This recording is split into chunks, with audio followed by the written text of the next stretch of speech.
की स्थिति है तो उसको फाइट एंड फ्लाइट हार्मोन भी कहा जाता है, कि आप उसको फेस कर सके उस सिचुएशन को, जो भी आप स्ट्रेस से जूझ रहे हो उसको फेस करने के लिए वो आपके ब्लड में लिपिड्स एंड ग्लूकोज रिलीज करता है, और जिससे आपकी बॉडी को एनर्जी मिलती है उस डर से या उस डिप्रेशन की स्टेज से निकलने के लिए। अब इसके अलावा ये तो हमारा फिजियोलॉजिकल रीजन हो गया कि हमारी बॉडी पर कैसे स्ट्रेस काम करता है, कैसे कौन से हार्मोन्स रिलीज होते हैं और कौन से हार्मोन हमें इन चीजों से बचाता है। हमारा, अब मैं यौगिक भाषा में बात करूंगी, हमारा शरीर पंचकोश से निर्मित है। जो हमारी फिजिकल बॉडी है जो हम देख पा रहे हैं उसको कहते हैं अन्नमय कोश, जो वो पूरे अन्नमय कोश से निर्मित है। उसके बाद जो हम प्राण, जिसके बिना हम एक पल भी जीवित नहीं रह सकते, वो प्राणमय कोश से निर्मित है। फिर जिसमें हमारे विचार होते हैं, फीलिंग्स होते हैं, इमोशंस होते हैं। आप हंस रहे हो, आप रो रहे हो, आप इमोशनली आप किसी से कनेक्ट हो, वो मने में कोश के कारण होता है, फीलिंग्स जिसमें आती है। इसके बाद आता है आपके सोचने समझने की क्षमता, आपके एप्टीट्यूड, आपके कार्य करने की जो क्षमता होती है वो होती है विज्ञान में कोश के कारण। इसके लास्ट स्टेज जो होती है, जो जिसमें आप ब्लिसफुल स्टेज में रहते हो, खुश आनंदित स्टेज में, उसको कहते हैं आनंदमय कोश। आप जब भी आपको शरीर में व्याधि है, स्ट्रेस है, डिप्रेशन है, ये क्या डिजीज क्या करती है, आपको तोड़ती है। कहां से कहां तक? आप आनंदमय के कोश पर हो, ब्लिसफुल स्टेज में हो, वो आपको अन्नमय कोश पर ले आती है। और योग क्या करता है? आपको जोड़ता है। जोड़ता कैसे है? आप अन्नमय को, ये भी अभी मैं एक्सप्लेन करूंगी, अन्नमय कोश की स्टेज से वो आपको आनंदमय कोश की स्टेज पर ले आते हैं। व्याधि क्या करती है? आपको तोड़ती है, जो आपको आनंदमय कोश से अन्नमय कोश पर ले आती है। और योग क्या करता है? आपको जोड़ता है अन्नमय कोश से आनंदमय कोश पर। फॉर एग्जाम्पल, जैसे अभी आप किसी स्ट्रेस से जूझ रहे हो, आप डिप्रेशन में हो, जो आपका अन्नमय कोश है, सबसे पहले हम बात करेंगे कि हम सामने वाले व्यक्ति को देखकर बता देते कि वो खुश है तो आपके उसके फेस पर झलकता है। अगर वो डिप्रेस्ड है तो हम सामने वाले को देखकर बताते हैं क्या चल रहा है आजकल लाइफ में, आप डिप्रेस हो, आपके फेस पर दिख रहा है, मतलब आपका अन्नमय कोश प्रभावित हुआ। तो सबसे पहले कौन कौन से कोश प्रभावित होती है जब भी आप स्ट्रेस की स्टेज में होते हैं या डिप्रेशन की स्टेज में होते हैं? ये होती है आपके मन से शुरुआत, आपके विचारों में। सबसे पहले कोश जो प्रभावित होते हैं मनमय कोश। आपको विचार आए पॉजिटिव या नेगेटिव, विचार जो आपको आए वहीं से शुरुआत होगी। कई बार आप ऐसा होता है कि सोच रहे हो, कुछ विचारों से ही शुरुआत होती है, उसके बाद आपको गुस्सा आया, वो आपके प्राणों में भी दिखा, मतलब प्राण में कोश भी प्रभावित हुआ। गुस्से के बाद आपका जो स्ट्रेस में है वो आपके फेस पर आ गया।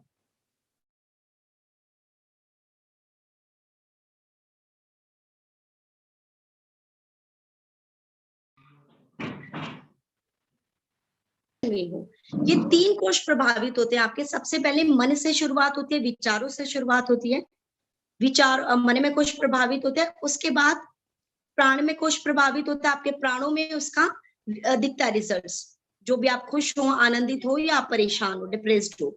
उसके बाद आपका अन्नमय कोश प्रभावित होता है। इसका जैसे ही आप, इसका जो ट्रीटमेंट क्या बताया गया है, देखिए स्ट्रेस के रीजंस तो अनेकों है। किसी की अपनी पर्सनल निजी लाइफ के कारण लोग स्ट्रेस में रहते हैं, कोई अपनी जॉब के कारण स्ट्रेस में है, कि कोई इकोनॉमिकल की उनकी इकोनॉमिकल पूर्ति अच्छे से नहीं हो पाती इसलिए स्ट्रेस में है, कोई अपनी फैमिली इश्यूज के कारण स्ट्रेस में है, किसी की शादी हो गई है वो स्ट्रेस में है, किसी की शादी नहीं हुई है वो स्ट्रेस में है, जिसने पढ़ाई कर ली वो स्ट्रेस में है, जिसने पढ़ाई नहीं की वो स्ट्रेस में है, जिसने जॉब जो कर रहा है वो स्ट्रेस में है, जो जिसको जॉब नहीं मिल रही वो स्ट्रेस में है। तो इसको अनेकों रीजंस है।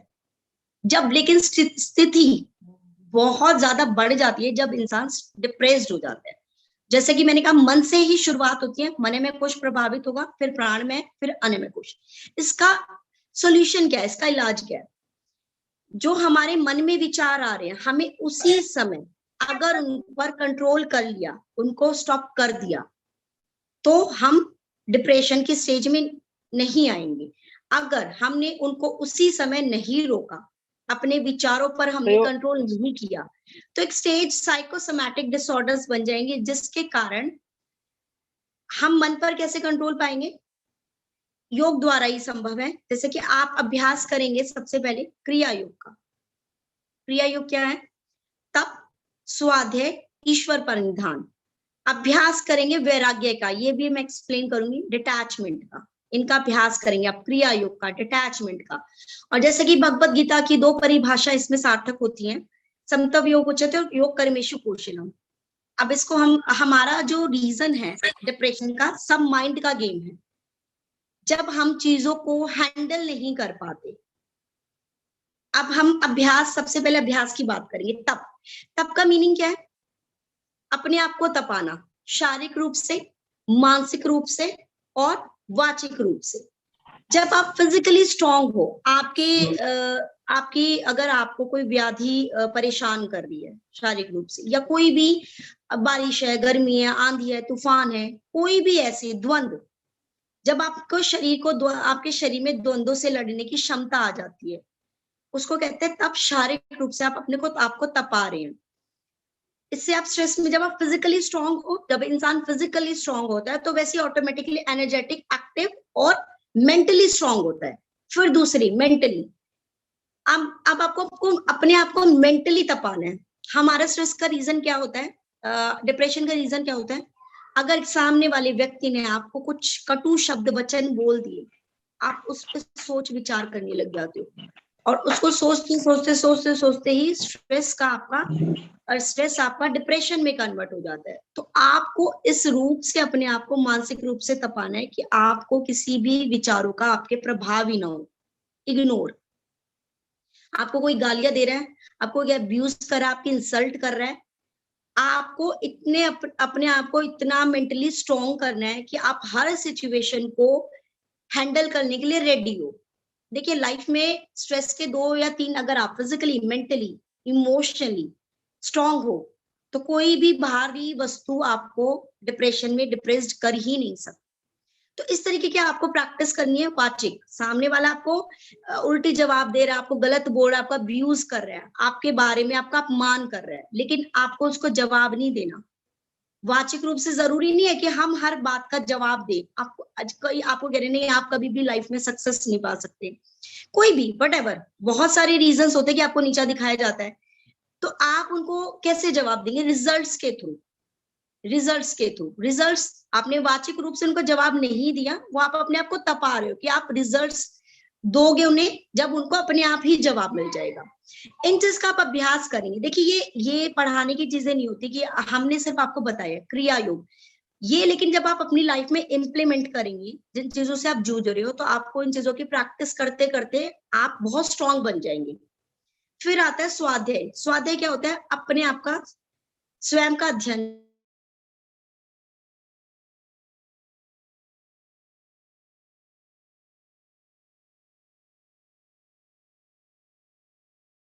मुझ में अक्ल नहीं है, या मेरे में विवेक नहीं है, मेरे में बुद्धि नहीं है।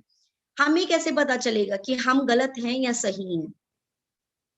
स्वाध्याय, जब आप अच्छी संगति में बैठोगे, अच्छे लोगों की, अच्छे गुरुओं की संगति आप में बैठोगे, और जैसे कि स्वामी विवेकानंद है, कुछ हम थॉट्स पढ़ते हैं, बहुत मोटिवेटेड होते हैं, और उनको पढ़कर हम मोटिवेशन हमें बहुत मिलती है लाइफ में, किनके थॉट्स से। तो आप जब अच्छे ग्रंथ, अच्छे शास्त्र या अच्छे गुरुओं के वचन सुनोगे, तब आप अपना सेल्फ रियलाइजेशन कर पाओगे कि मैंने लाइफ में जो मैं कर रहा हूँ, या जो मेरे विचार है, जो मेरी डायरेक्शन है, तब आप अपना सेल्फ रियलाइजेशन कर पाओगे। इससे आपका आधा डिप्रेशन, जो भी आपकी लाइफ में फालतू टॉक्सिन्स भरे हुए हैं, वो निकल जाएंगे। स्वाध्याय, इट्स वेरी इंपॉर्टेंट।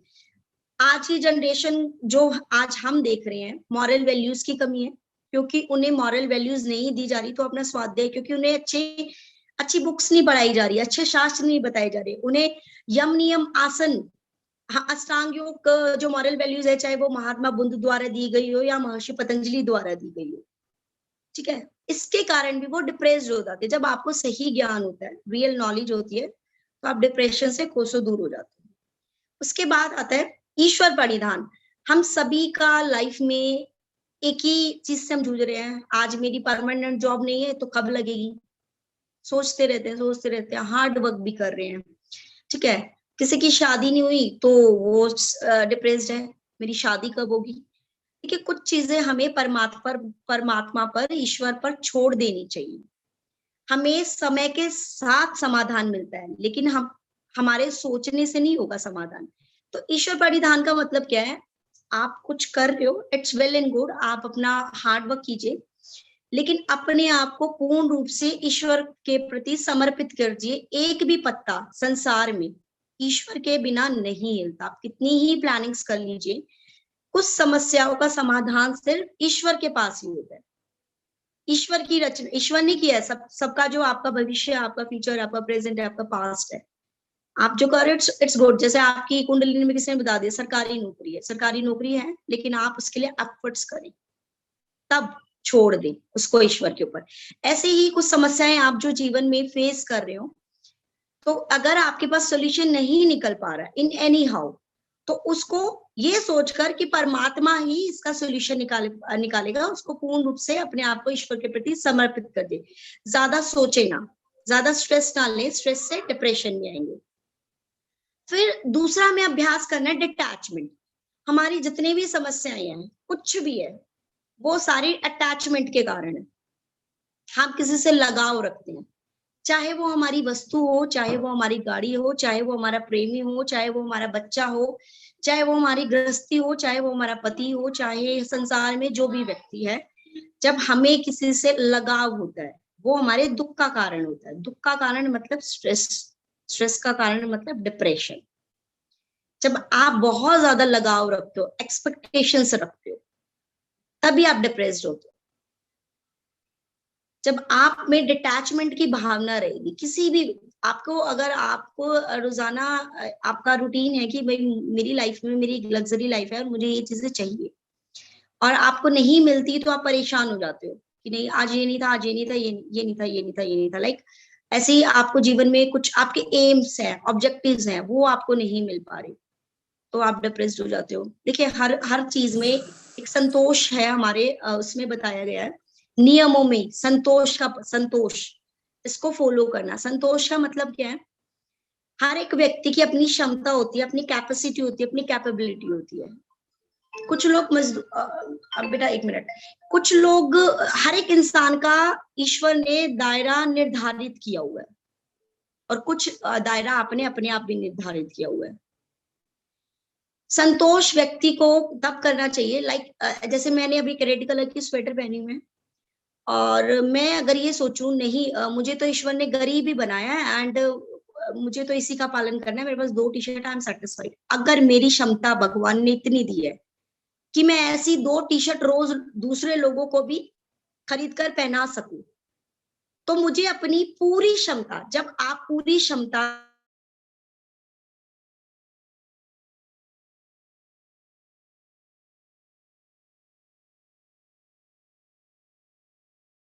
आपने अपना 100% दिया है आज तक, जिस दिन आपने अपना 100% दिया, और फिर आप सोच सकते नहीं ये मेरी कैपेसिटी थी, ये मेरी कैपेबिलिटी थी, मैं अब इससे ज्यादा नहीं कर सकता, और तब आप संतोष कीजिए उस चीज में। संतोष का मतलब ये होता है, संतोष का मतलब ये नहीं होता है कि नहीं हमें तो गरीबी बनाया भगवान ने और मैं संतुष्ट हूं अपनी लाइफ से। एक मजदूर होता है, वो ईंटें ढोता है, उनकी सोच क्या होती है कि आज का हमें जो खाना मिल रहा है, हमें सिर्फ रात की रोटी चाहिए। हम जितने भी अच्छे बिजनेसमैन वालों को देखते हैं कि जो बड़े जितने भी बड़े व्यक्ति हैं, जो बड़ा ओहदा रखते हैं, सबकी लाइफ के अपने स्ट्रगल्स होते हैं। अगर हम उनकी हिस्ट्री, उनकी ज्योग्राफी उठाएंगे, तो हम ये देखेंगे मिडिल क्लास फैमिली हमेशा ये सोचती है कि हमें मिडिल क्लास, उनकी जंग रहती है हमेशा रोटी कपड़ा और मकान तक। मजदूर की हमेशा सोच रहती है रोटी तक। हायर क्लास की सोच क्या रहती है? वो वही डिसिप्लिन फॉलो करेंगे, 5 बजे उठना, वो अपनी समय से अपनी फैक्ट्री में जाएंगे, वो क्योंकि अपना 100% दे रहे हैं, उनको तो रोटी मिल ही रही है, वो दूसरों को भी रोटी दे रहे हैं, फिर वो संतुष्ट हैं। लेकिन जब आप ये सोचते नहीं मुझे तो आज की रोटी मिल रही है और मैं तो संतुष्ट, इसी में, ये गलत है। सबकी अपना आईक्यू लेवल है, सबकी अपनी क्षमता है, सब 100% दें अपनी लाइफ में, फिर उसमें संतुष्ट रहें। जब आपको रिजल्ट ना मिले तो कहना, हर तो ये रीजंस होते हैं आपके डिप्रेशन के बहुत सारे। कि मेरे को ये नहीं मिला, अरे आप 100% तो दीजिए। उसके बाद जैसे श्री कृष्ण जी ने भगवत गीता में बड़े ही अच्छे तरीके से श्लोक के माध्यम से संतव्य उच्यते इसमें ये कहा है, जैसे आज मैं आई डोंट नो इसका पर्पस क्या था, मैं अगर ये पर्पस चुनूं, मैं क्यों लाइव आऊं, मैं क्यों अपना फ्री का लेक्चर दूं। हर एक व्यक्ति ये सोचता है मैं ये कोर्स क्यों करूं। मेरे स्टूडेंट्स हैं, मैं एक बैच में 30-25 स्टूडेंट्स को निकालती हूँ, हर सब मुझसे पूछते मैम क्या इससे जॉब मिल जाएगी, क्या मैम इससे ये हो जाएगा, क्या आपने अभी आर क्लास में आना स्टार्ट कर दिया, क्या आपने अपनी पढ़ाई करनी शुरू कर दी, क्या अभी आपने ABCD सीख लिया योग का, क्या आपको बेसिक चीजें मिल गई अभी आगे। तो वो लोग कर्म में बिलीव नहीं कर रहे, उनको इंस्टेंट रिजल्ट्स चाहिए। अगर ऑफ कोर्स आप अच्छा कोर्स कर रहे हो, आप अच्छी चीजें सीख रहे हो, आप स्किल्ड हो रहे हो, अपनी लाइफ में कुछ ऐड, अपनी मॉरल वैल्यूज में, अपनी दिनचर्या में कुछ ऐड कर रहे हो, तो उसके रिजल्ट्स आपको क्यों नहीं मिलेंगे। जब आप अपने कर्म ही निस्वार्थ भाव से करोगे तो आप आपके कर्म आप बहुत कुशलता से करोगे, आपके कर्मों में कुशलता आएगी, बहुत बेटर तरीके से आप अपने कर्मों को करोगे। तो ये जो परिभाषा हमने बहुत कॉम्प्लिकेटेड बना दी है संस्कृत की, जो लोग समझ नहीं पा रहे डे टू डे लाइफ में, कि आप जो कर्म कर रहे हो पहले उसको निस्वार्थ भाव से करके देखे, डेफिनेटली आपको उसके रिजल्ट्स मिलेंगे। ये मेरा एक्सपीरियंस है लाइफ का। बट निस्वार्थ भाव तो रखें। आप ये सोचो मुझे ड्राइविंग नहीं सीखनी, क्या पता ड्राइविंग आपको कहाँ काम आए। मुझे मेकअप आर्टिस्ट का कोर्स नहीं सीखना क्योंकि मुझे मेकअप अच्छा नहीं लगता करना, क्या पता ये चीज आपको कहाँ काम आए। आप मुझे ये चीज नहीं करनी, क्या पता आपको। तो जब आप कोई भी कार्य करें निस्वार्थ भाव से करें। आप ये सोचते जब हर कार्य में अपना स्वार्थ ढूंढते हो, मैं उसका ऐसा क्यों करूं, मुझे क्या मिलेगा, आपको मिलेगा, जरूर मिलेगा। आप जो भी कुछ करते हो अपनी लाइफ में कर्म, उसका आपको 3 गुना मिलता है, कम से कम 3 गुना। आप पॉजिटिव करें या नेगेटिव करें, तो कर्म करें निस्वार्थ भाव से, उससे बेटर तरीके से आप आपके कर्मों में उससे कुशलता आएगी तो आपको रिजल्ट्स भी मिलेंगे। तो डिप्रेशन तो आपका, इसमें मैंने आपको बताया कि आप अपने आप को इस तरीके से तपाएं, आपके जीवन में आपको किसी भी चीज का आप संघर्ष करने के लिए रेडी रहें। आपको कोई गालियां दे रहा है, हाँ भाई दे ले। आपको कोई शारीरिक रूप से कष्ट दे रहा है, हाँ आई एम रेडी, मैं फेस करने के लिए बिल्कुल रेडी हूँ। आपकी वर्स्ट सिचुएशन आप सोच के देख लिया करो, भाई मेरे साथ ये वर्स्ट, इससे ज्यादा कुछ नहीं हो सकता। लास्ट आपको घर से, आपका घर, आपके रिलेशनशिप्स आपसे चले गए, आपका घर आपसे चला गया, आपकी नौकरी आपसे चली गई, आपके कमाने खाने के, उस सिचुएशन में भी आप अपने आप को कैसे ठीक रख सकोगे, द्वंद्वों से आप कैसे लड़ोगे। मेंटली अपने आप को इतना स्ट्रॉन्ग कर लो, और मानसिक रूप से आप स्ट्रॉन्ग हो तो आप हर जंग जीत सकते हो।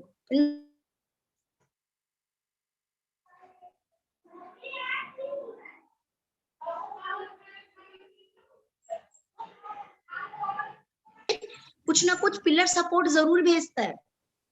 तो डिप्रेस्ड ना होए किसी भी सिचुएशन में। सॉल्यूशन यही है कि आप देखिए, योगा का अभ्यास तो कर लेंगे, आसन कर लेंगे, it's not a very difficult task. आसन करना बहुत डिफिकल्ट टास्क है, कुंजल भी कर लोगे, धोती भी खा लोगे, लेकिन अभ्यास करेंगे, किसी भी चीज से इतना लगाव ना रखें, चाहे वो आपकी चाय हो डेली रूटीन की, चाहे वो आपकी शराब हो, चाहे वो कोई आपकी गर्लफ्रेंड हो, चाहे वो आपका बच्चा हो, कि आपको वो पागल कर जाए, आपके दिमाग पर हावी हो जाए। हर चीज का एक दायरा होना चाहिए। This is all about stress, कि अपने आप को मेंटली तपाए, अपना सेल्फ रियलाइजेशन करें, कहीं आप गलत तो नहीं हो, आपकी डायरेक्शन गलत तो नहीं जा रही जिसके कारण आप स्ट्रेस में हो, क्या आपने कुछ अपने लाइफ में कुछ गलत तो चूज नहीं किया। अगर आप राइट डायरेक्शन में हो तो वैसे आपको स्ट्रेस नहीं होगा। क्रिया योग का अभ्यास करें, अपने कर्मों में कुशलता लाए, निस्वार्थ भाव से कर्म करके तो देखें, जो भी लाइफ में आपकी एम, ऑब्जेक्टिव, अचीवमेंट्स है वो आपको जरूर मिलेंगे। तो सभी को धन्यवाद। मेरा बस यही छोटा सा लेक्चर था कि हम इस तरीके से स्ट्रेस को दूर कर सकते हैं। कुछ महर्षि पतंजलि जी ने बड़े सुंदर तरीके से बताया, अभ्यास वैराग्य, अभ्यास क्रिया योग का, वैराग्य मतलब डिटैचमेंट का भाव, और भगवत गीता के 2 श्लोक मैंने इसमें डाले, संतव्य योग उचित योग कर्मेषु कुशल। आप किसी का कोई क्वेश्चन है तो पूछ सकते हैं।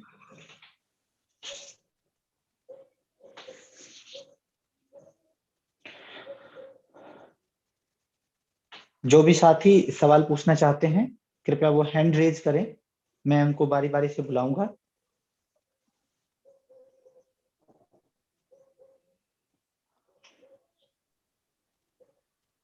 एक बार सर बता दीजिए कि किस संबंध में, चूंकि ये कुछ लेट जुड़े हुए हैं लोग। साथियों, आज का जो हमारा विषय था वो डिप्रेशन था, और आज की हमारी जो व्याख्यानकर्ता ने बड़े ही सरल भाषा और सरल शब्दों के साथ में इस विषय पर प्रकाश डाला। मैं समझता हूं कि प्रत्येक घर में लगभग डिप्रेशन जो है उसका मरीज मिलेगा, और प्रत्येक व्यक्ति के जीवन में कभी ना कभी डिप्रेशन जो है वो अवश्य में आता है।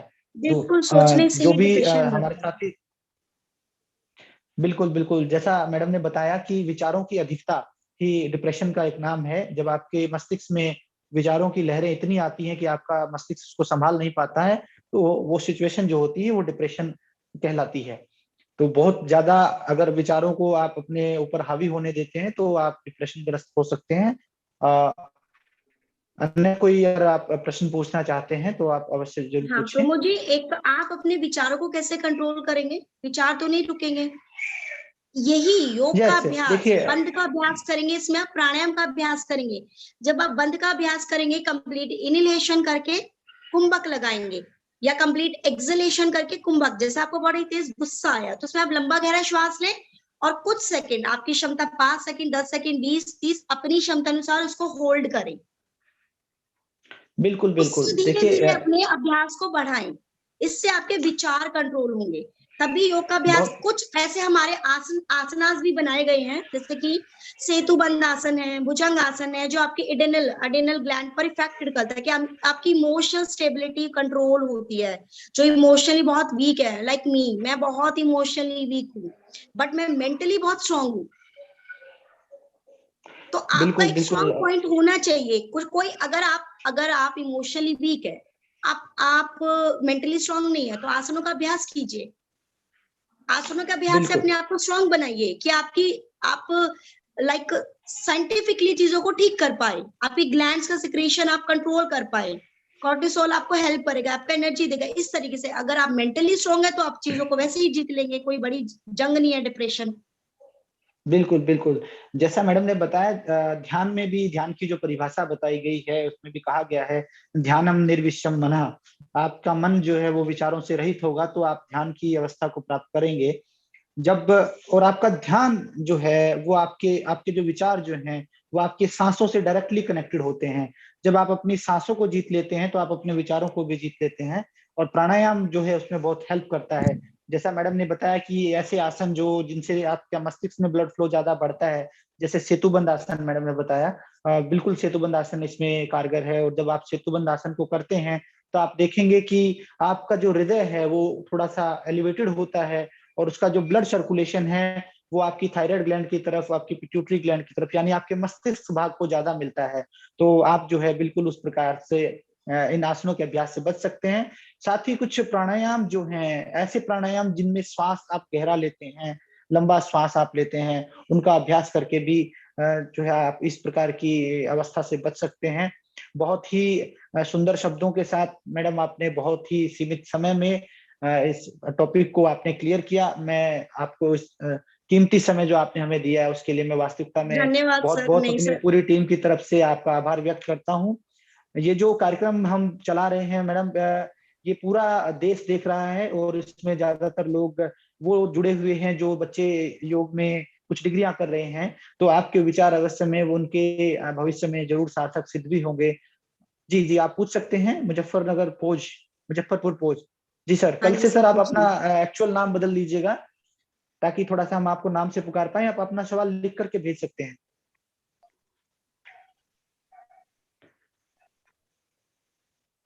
एक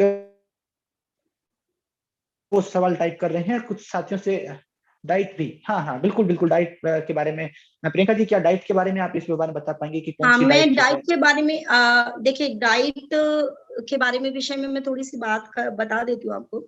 देखिए, अगर हम यौगिक डाइट की बात करें तो स्वात्मा राम जी और घिरण मुनि जी मिताहार का पालन करने के लिए कहते हैं। मिताहार में स्पष्ट शब्दों में मैं श्लोकों का उपयोग नहीं करूंगी, क्योंकि हो सकता है I am also not good in Sanskrit. तो श्लोक के माध्यम से उन्होंने ऐसे ही कहा कि सुसनिग्ध सुमधुर, उसमें ये कहा कि आपका जो भोजन होना चाहिए, आजकल हम बड़े ट्रेंड में चल रहे कि नहीं हमें घी नहीं खाना, मोटे हो जाएंगे। ये कहीं भी नहीं बोला हुआ कि घी नहीं खाना मोटे हो जाएंगे। आपको सिर्फ आपका जो खाना होना चाहिए वो चिकनाई युक्त होना चाहिए, मतलब ऑयल ना हो। आयुर्वेदा भी कहता है कि दिन में आपको 2 चम्मच घी जरूर खाना चाहिए, बहुत जरूरी है। जैसे इंजन होता है, इंजन में अगर आपने ग्रीसिंग नहीं की, थोड़े दिन बाद वो जर जाता है, जर कर वो यूज में नहीं आता। ऐसी आपका शरीर है। मिताहार में बेसिकली गिरण मुनि जो स्वात्मा राम जी ने कहा कि आपको जितनी भूख है उससे आप आधा खाना खाएंगे।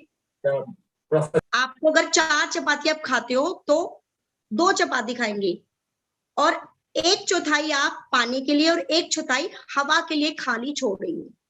कुछ लोग क्या कहते हैं, खाना खाते हैं और वो डकार आती है उनको, राइट? मतलब वो व्यक्ति अब हवा के लिए भी स्पेस नहीं छोड़ते, हवा को भी बाहर निकाल देते हैं। कुछ लोग कहते हैं कि खाना डाइजेस्ट हो रहा है, हाँ आने दो, तो ये गलत है। हमारा जैसे पूरा ये 100 है, आधा आप खाना खाएंगे 50%, 1/4 पानी के लिए और 1/4 वायु के लिए खाली छोड़ेंगे, जितनी आपको भूख है। ये होता है मिताहार। उसके बाद उन्होंने कहा कि आपका खाना खाने को पानी की तरह पिए और पीने को खाने की तरह खाएं।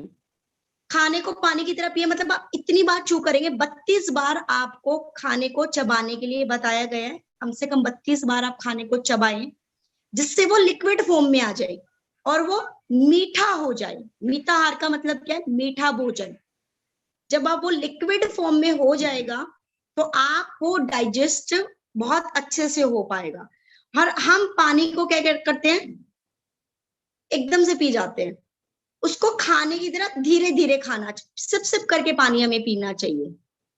पानी पीने का भी आपका तरीका है, before meal, during meal and after meal. Before meal मतलब आप खाने के कम से कम 30 मिनट पहले पानी ना पिए, ड्यूरिंग भी खाने के ड्यूरिंग खाना आप पानी ना पिए, और खाने के 40 मिनट बाद आप पानी पिएंगे।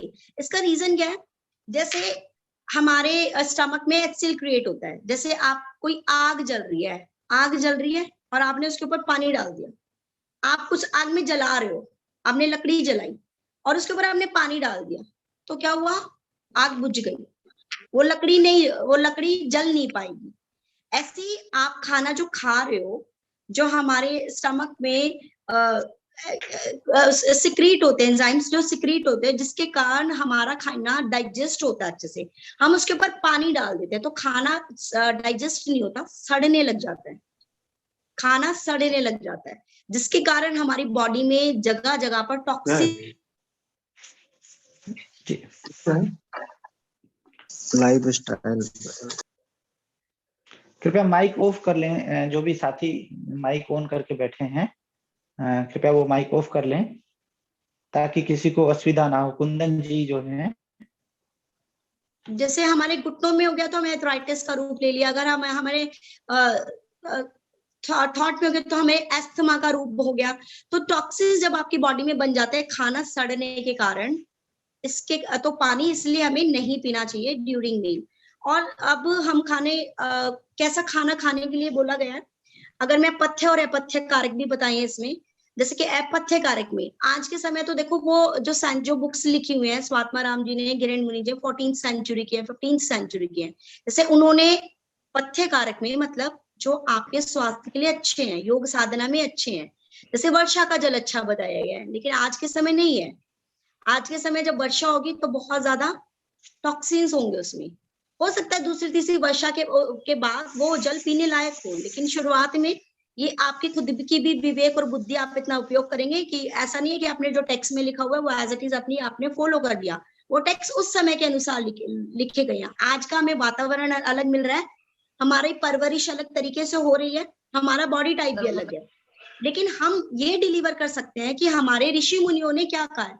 तो पथ्य कारक में उन्होंने कहा है कि आपको दूध, घी, मक्खन, शक्कर, ये सब योग साधना में अच्छे बताए गए हैं।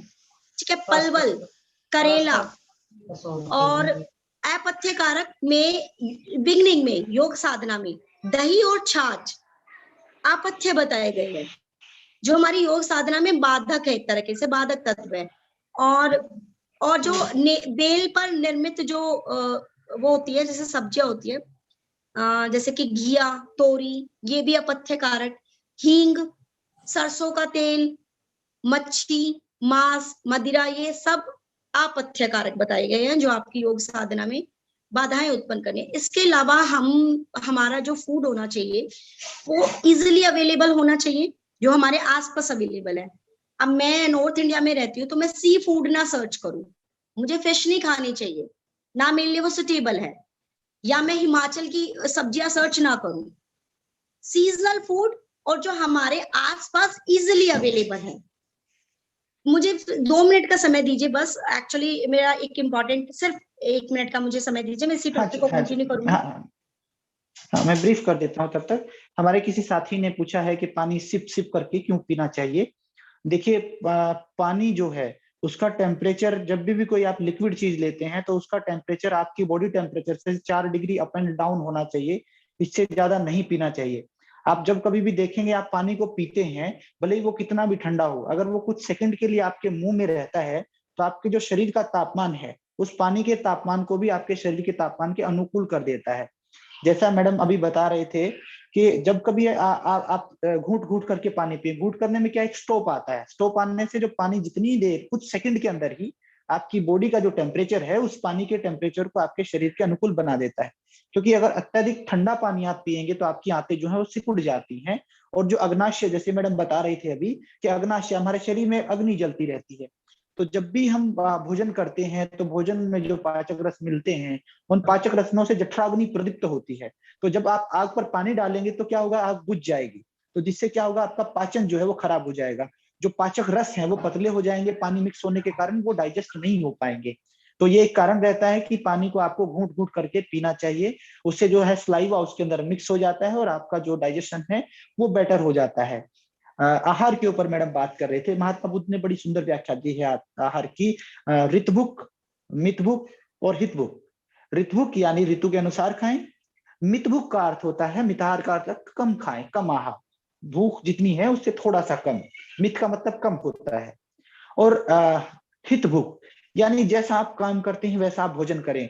अब मैं कई बार देखता हूं कि कपड़े की दुकान में लोगों का काम कुछ है नहीं, वो लेकिन चाय के साथ काजू खा रहे हैं। तो आप काजू खराब कर रहे हैं मेरे भाई, साथ में आप अपना पेट खराब कर रहे हैं, इसकी जरूरत आपको नहीं है। हम जो खाना खाते हैं उसका 70% हमारी वेस्टेज में निकल जाता है।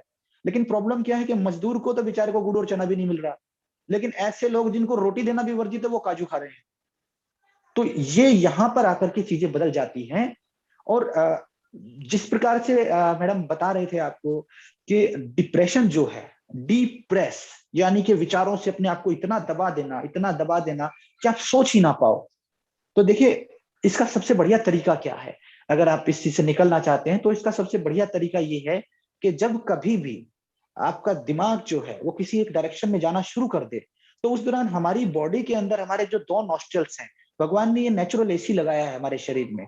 ये सूर्य स्वर है जो हमारा राइट साइड है, और लेफ्ट साइड हमारा चंद्र स्वर होता है। तो सूर्य स्वर से जो होता है वो गर्म वायु प्रवेश करती है, चंद्र स्वर से शीतल वायु प्रवेश करती है। आप भगवान शिव की जो अर्धनारीश्वर की मूर्ति देखेंगे तो उसमें जो राइट भाग है वो पुरुष का है, और जो लेफ्ट भाग है वो माँ पार्वती का है, यानी कि स्त्री तत्व है। तो यानी कि जो राइट स्वर से जो सांस लेते हैं वो लोग ज्यादातर आपको क्या मिलेंगे, पतले मिलेंगे, गुस्सैल मिलेंगे, एग्रेसिव मिलेंगे, शक्तिशाली काम ज्यादा करेंगे। लेकिन जो लेफ्ट जिनका नॉस्ट्रल चलता है तो उनका क्या आप नेचर मिलेगा, उनका बीपी लो मिलेगा, दिमाग तेज मिलेगा, चेहरे पर झुर्रियां नहीं होंगी, मन शांत होगा, दिमाग ज्यादा लगाएंगे। तो आप कभी भी जब आपको लगता है कि आपका बीपी बढ़ रहा है तो उस दौरान आपने क्या करना है, आपके राइट नॉस्ट्रल को आप बंद करेंगे, लेफ्ट नॉस्ट्रल से आप धीरे धीरे सांस लेंगे, और श्वास को आप जितना गहरा ले सके उतना आपने प्रयास करना है।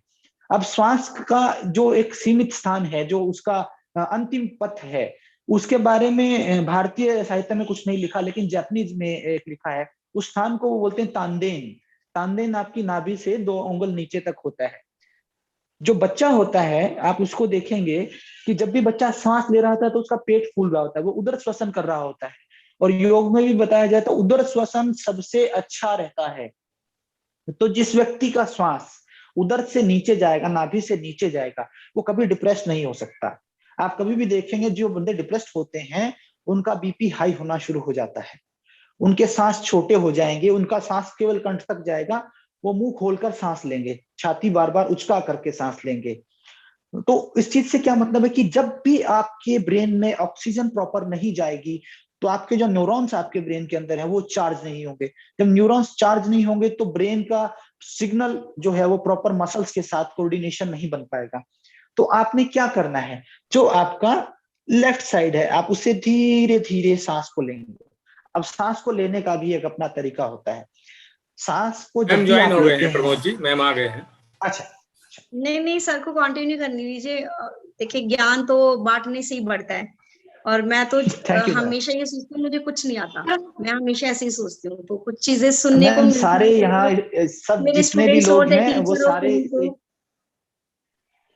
तो जी। सर की बातें भी तो सुनने को मिल रही थी। सर आप कंटिन्यू कीजिए Pramod ji. Okay, thank you so much ma'am. तो होता क्या है कि जब आप सांस को भरते हैं तो उसका एक नियम होता है। श्वास को उस तरह से लेना चाहिए कि वो किसी फूल की सुगंध को जैसे हम ग्रहण करते हैं इस प्रकार से आप श्वास को लेंगे। आपने देखा होगा जब कभी हम ओम शब्द बोलते हैं योग में, तो ओम शब्द क्यों बोला जाता है, ओम ही क्यों बोला जाता है? आ उ मा, वो 3 शब्दों से मिलकर बना है। 3 शब्द द्योतक हैं, ब्रह्मा विष्णु महेश। आप ज्यादातर देखेंगे सृष्टि जो है त्रिगुणात्मक है। ओल्ड योगा आचार्य परम जी बता रहे थे। तो आप ज्यादातर देखेंगे सृष्टि की ज्यादातर चीजों में 3 चीजें हैं। आप आयुर्वेदाचार्य के पास जाएंगे वो आपको बताएगा वात पित्त कफ, ठीक है। किसी साइंटिस्ट के पास जाएंगे वो आपको बताएगा इलेक्ट्रॉन प्रोटॉन न्यूट्रॉन। आप योगाचार्य के पास जाएंगे तो वो आपको 3 शरीर बताएगा, स्थूल शरीर, सूक्ष्म शरीर और कारण शरीर, है ना। आप अगर किसी के पास ज्योतिष के पास जाएंगे तो ज्योतिष आपको बताएगा कि 3 लोक हैं, 3 काल हैं। तो ये भगवान शिव जो है हमारे जो योग के पितामह हैं, जो योग के प्रवर्तक हैं, तो उनके त्रिपुंड लगता है, वो त्रिशूल रखते हैं, तीसरा नेत्र है। तो ये 3 चीजें क्या हैं? ये 3 नाड़ियां, इडा पिंगला सुषुम्ना, 3 नदियां मुख्य है। कारण क्या है 3 चीजों के, इसको समझने की जरूरत है। तो देखिए जब कभी भी आपका दिमाग चलने लगे, आप डिप्रेस होने लगे, तो सबसे पहले क्या काम करना है? चले वातम चले चितम, आपने श्लोक पढ़ा होगा, जितना श्वास चलेगा उतना ही आपका चित्त भी चलेगा। तो सबसे पहले आपने क्या करना है, अपने श्वास को कंट्रोल करना है। श्वास को आप कैसे कंट्रोल करेंगे? अवेयरनेस के साथ। प्राणायाम और नॉर्मल श्वसन में फर्क क्या है? प्राणायाम बनाता क्या, सांस तो दुनिया ले रही है, लेकिन सांस लेने को प्राणायाम कब बनता है? जब आप अवेयरनेस के साथ सांस लेते हैं, जब उनमें स्टॉप लेते हैं, आप रेचक पूरक कुंभक तीनों का प्रयोग एक साथ करते हैं, तब वो प्राणायाम बनता है। केवल लेना और छोड़ना ये श्वसन है। प्राणायाम कब बनेगा? जब उसमें स्टॉप आएगा, एक वॉल्यूम चेंज होगा। लाइक अनुलोम विलोम जो लोग करते हैं, अनुलोम विलोम से 72 करोड़ 72 लाख 10,208 नस नाड़ियां शुद्ध होती हैं। आधुनिक साइंस तो आज तक गणना नहीं कर पाया हमारी बॉडी में नंबर ऑफ सेल्स कितने हैं। और सोचिए ऋषियों ने हमारी नाड़ियों तक की गणना की हुई है। फिर उनमें प्रधान नाड़ियां कौन सी हैं और कौन सी नाड़ी हमारे कौन से ब्रेन से कनेक्ट है। आप देखेंगे जो हमारा मस्तिष्क है वो 2 भागों में बटा होता है, राइट हेमिस्फीयर और लेफ्ट हेमिस्फीयर।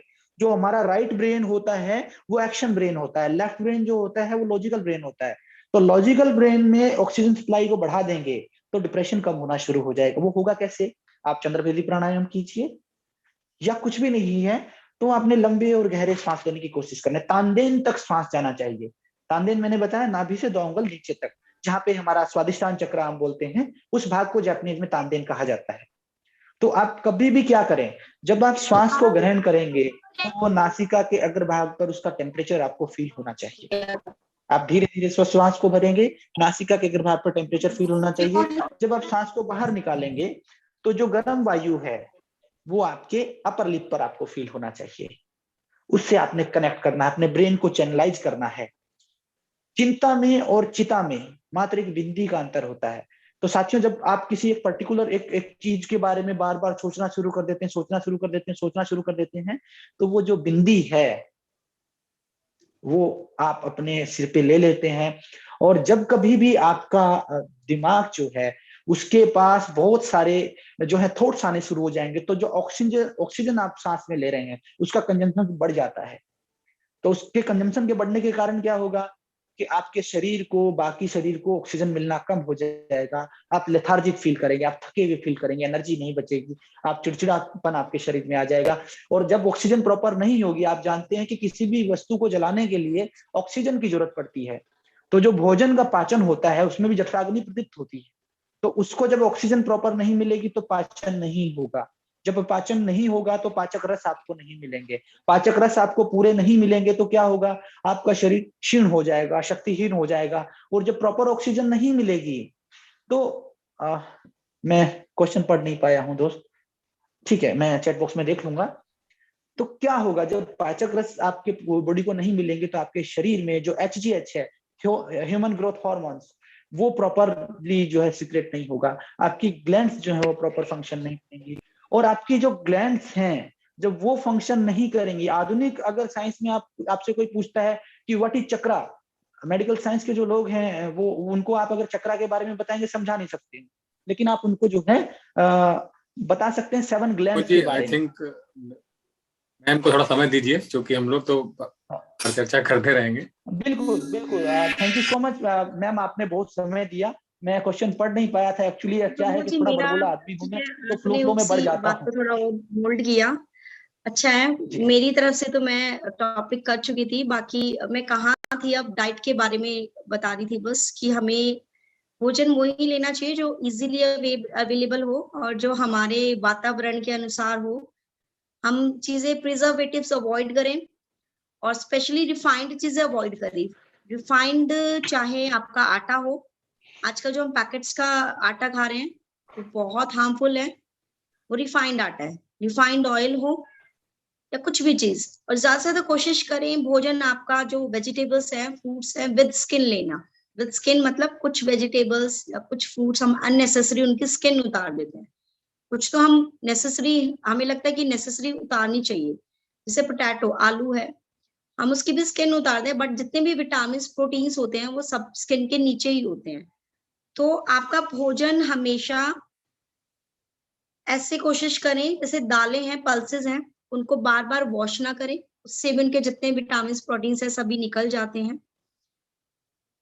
तो कोशिश करेंगे आप विद स्किन लेने की और रिफाइंड चीजों को अवॉइड करने की, ठीक है। रिफाइंड जब आपने आटा कर दिया तो वो मैदे का रूप ले लेता है, और मैदा बहुत हार्मफुल होता है हमारे लिए। और आपकी डाइट में अभी आप क्वेश्चंस पूछ सकते हैं।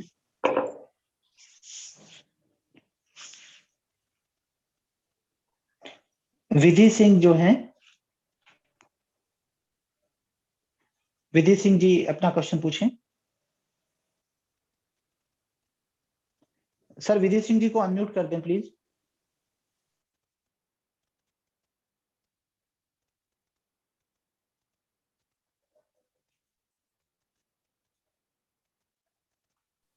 अनम्यूट करिए मैडम अपने आप को,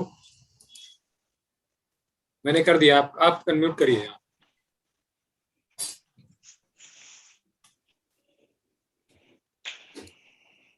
अनम्यूट पर क्लिक करिए विधि सिंह जी।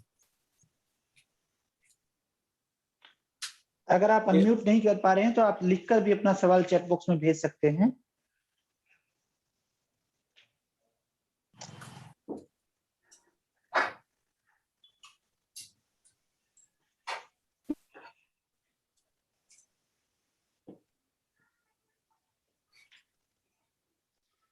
आप आज मेरा टॉपिक जो डिप्रेशन का था उससे रिलेटेड आप क्वेश्चंस पूछ सकते हैं, आपकी डे टू डे लाइफ की जो प्रॉब्लम्स हैं, या आप किसी को आप किसी का स्ट्रेस दूर करना चाहते हैं, या आप खुद योगा, आपको कोई ऐसा क्लाइंट मिलता है वो कहता है मुझे जो स्ट्रेस है, तो आप कैसे दूर करोगे, आपको जैसे भी क्वेश्चंस पूछना चाहते हैं पूछ सकते हैं। देखिए, सबसे पहले जब व्यक्ति स्ट्रेस में आपके पास आता है तो अपनी समस्या लेकर आ रहा है, योगा करने नहीं आ रहा आपसे। डिप्रेशन से क्या क्या हानि हो सकती है, जब आप डिप्रेशन में होते हो तो आप कोई भी कार्य नहीं कर पाते, कोई भी कार्य नहीं कर पाते। ना मेंटली स्टेबल होते, ना फिजिकली ठीक होते। फिजिकली और मेंटली जब आप बैलेंस ही नहीं है तो आप लाइफ में कोई भी कार्य नहीं कर पाते। ना अपनी जॉब ढंग से कर पाते, ना आप अपने घर के काम अच्छे से कर पाते, ना ही आप अपनी एजुकेशन जो भी आप, अगर आप स्कूल गोइंग है या कॉलेज गोइंग है तो आप वहां भी करेक्ट। आप डिप्रेशन में तो आप चिड़चिड़े हो जाते हो, आपका स्वभाव बहुत चिड़चिड़ा हो जाता है, और कोई भी कार्य ठीक तरीके से जो आप 100% आप देना चाहते हो उसको आप 20% भी नहीं दे पाते। तो जो भी अगर आपके सामने आपके पास कोई स्ट्रेस का पेशेंट आता है या डिप्रेशन का पेशेंट आता है तो आप तुरंत उसको योगा नहीं कराएंगे, ना ही उसको अभी योगा की जरूरत है। सबसे पहले आप उसकी काउंसलिंग लेंगे, उसकी समस्या सुनेंगे। समस्या सुनकर अगर आप उस समस्या का समाधान दे सकते हैं, आप समर्थ हैं।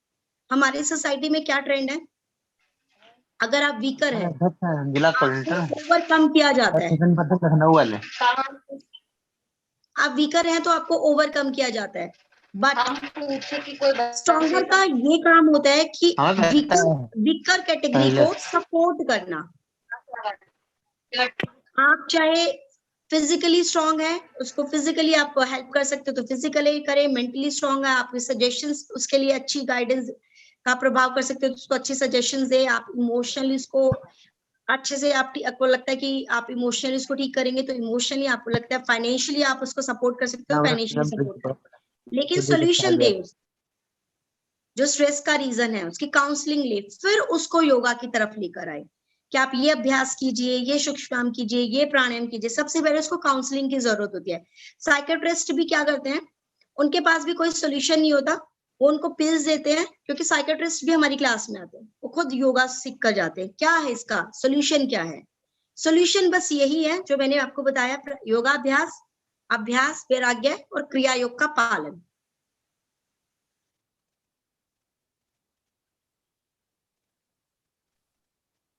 कुछ सवाल मैम चैट बॉक्स में है, थोड़ा सा एक बार उनको देख लें। केवल 2 क्वेश्चंस हम लेंगे, इसके बाद हम सिर्फ डिप्रेशन का कर लीजिएगा, क्योंकि कुछ साथियों ने अलग विषय के प्रश्न पूछे हैं, तो उनसे निवेदन वही है कि जब हमारे उस सेशन के लेक्चर सेशन होंगे आप उसमें वो क्वेश्चन लिए जाएंगे। आपको पर डे अलग अलग डिसीज पर हम लोग सेशन कर रहे हैं। क्वेश्चन पूछा है, अगर कोई व्यक्ति 2 घंटे बाद खुश होता है और 2 घंटे बाद उदास होता है तो उसका क्या करें? देखिए, खुशी का भी कोई रीजन होगा और उदास होने का भी कोई रीजन होगा, है ना सर? खुशी का भी कोई रीजन होगा और उदास होने का भी कुछ होगा। आज मैं अगर कुछ पढ़ रही हूँ तो इसका भी कोई रीजन है कि भाई मुझे लेक्चर देना है या मुझे कहीं जाना है। मैं ट्रेवल कर रही हूँ तो उसका भी कोई ना कोई रीजन तो होता है ना। आप हैप्पी हैं या आप सैड हैं, कोई ना कोई रीजन होता है। लेकिन अगर आपके स्वभाव में ऐसा ही है कि आपका मूड स्विंग्स रहते हैं आपको, तो आपको स्वाध्याय की जरूरत है और योगा प्रैक्टिस की जरूरत है। आपका जनरली आप ऐसे ही रहते हो तो हर वक्त बिल्कुल होगा।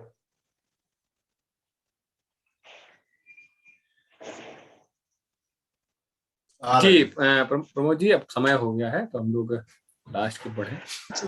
जी जी जी, आज के सेशन के लिए विन जी मैं कहूंगा कि आप मैडम का धन्यवाद करें, उन्होंने जो कीमती समय में दिया है। 2 शब्द आप उनके लिए कहें। थैंक यू श्यामली जी, सभी को धन्यवाद सर, सभी को धन्यवाद। हाँ, डिप्रेशन का कारण डर भी है और डर को कैसे जीता जाए। जिस चीज से डर है उसको फेस करना सीख लें, उसको फेस करें। जिस चीज से आप डरते हो कि वर्स्ट सिचुएशन मेरे साथ ये हो सकती है, उसको करके देख लें, फेस करें उसको। जो डर है आप में, जिस चीज का डर है कि आपने ये बाउंड्री क्रॉस कर दी अपनी, इसके बाद व्हाट नेक्स्ट, क्या होगा, फेस करके देखिए उसको।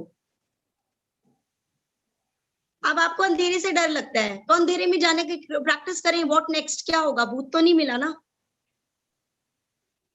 आपको ऐसा लगता है ये चीज अगर मुझसे छीन ली गई तो मैं मर जाऊंगा। कोई व्यक्ति नहीं मरता किसी के कारण, कोई भी नहीं मरेगा। जो भी आपका डर है लाइफ में कि ऐसा हो गया तो ऐसा हो जाएगा, ऐसा होने से ऐसा हो जाएगा, उस चीज को करके देखें और व्हाट नेक्स्ट देखें अब क्या हुआ, उस डर को खोलें, अपना खत्म करें जिस चीज जो डिप्रेशन है। लेकिन हर समस्या का सोल्यूशन होता है, यस और नो होता है हर चीज के पीछे, यस और नो, बीच का कोई आंसर नहीं होता कभी भी। अगर मुझे कोई चीज अच्छी लगती है तो मैं यस करूंगी या नो करूंगी, राइट। मुझे कुछ अपनी लाइफ में करना है, यस है तो उसके पीछे मैं उस डायरेक्शन में काम करूंगी, नो है तो डायरेक्शन चेंज करूंगी। कोई भी समस्या आपकी यस या नो करके देखें और उस जो भी आपको लगता है ये ऐसा होगा तो व्हाट नेक्स्ट, वो व्हाट नेक्स्ट को क्रॉस करके देखें और फिर आपका डर भी खत्म होगा, आपको सोल्यूशन भी मिलेंगे और आपकी लाइफ की प्रॉब्लम्स भी दूर होंगी और आपका डिप्रेशन तो अपने आप ही दूर हो जाएगा इससे। नहीं, बिलीव मी, करके देखें। मैं एक प्रैक्टिकल बहुत बड़ा एग्जाम्पल्स हूँ, कभी समय मिला तो आपसे मिलकर बताऊंगी। हर चीज का अपना डर खोले, जिस चीज से डरते हो उसको करके देख लो, ऐसा होगा तो क्या होगा, क्या होगा।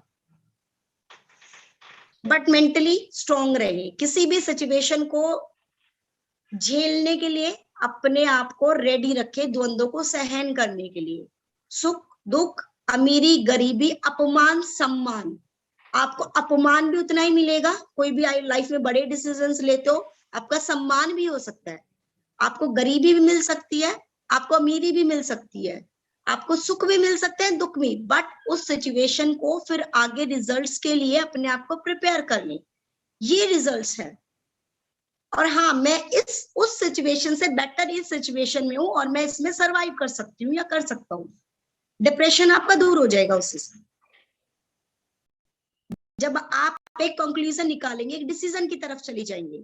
डिसीजन लिया आपने और डिसीजन जो आपने लिया उसको फेस करने के लिए रेडी रहे, उसको खुशी खुशी फेस करें फिर। हाँ, पर आई स्वेयर कि वो जो सिचुएशन, जिस सिचुएशन में आप पहले थे, डिप्रेशन में थे, उससे बेटर जरूर मिलेगा आपको लाइफ में। Any more questions?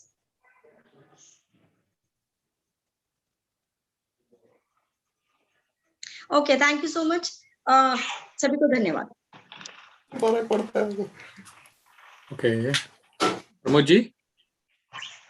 जी सर, जी सर। बहुत बहुत धन्यवाद आदरणीय। प्रियंका मैम है कि लेफ्ट हो गए क्या? मैं भी शायद लेफ्ट हो गए सर। Okay okay. जितने भी साथी जुड़े हुए हैं